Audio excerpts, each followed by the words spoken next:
A very good morning to our RANsquawk listeners. Welcome to the European rundown for today, Thursday the 2nd of December. It's coming around toward 10:30 now here in London. A quick check round the markets.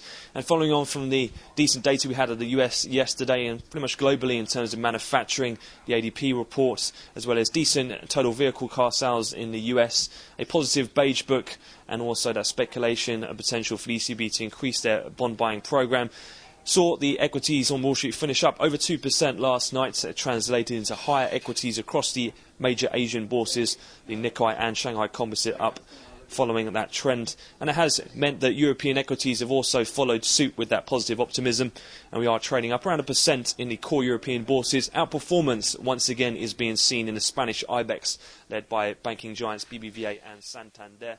That's up around 2.5% there in the major Spanish index. In terms of the actual peripheral spreads, all trading predominantly wider, although the move's not as significant as we saw yesterday. Bund futures, though, have moved lower, taking on quite a raft of supply from France. And also we had a successful bond auction on a 3-year maturity out of Spain, which has also lifted some more of the sentiment this morning, with euro-dollar and the currencies up quite sharply, looking to test around the 132 handle on the upside. Looking forward, though, much of the focus here in Europe does turn to the ECB interest rate decision and accompanying press conference. In terms of the rate itself, that's not seen as a real issue, with all economists unanimous in their expectation of unchanged rates at 1%. The real key here will be on the press conference and what Trichet has to say with the ongoing problems which we've seen in European sovereigns, and also as well a lot of this talk in regards to a potential for them to extend their bond programme.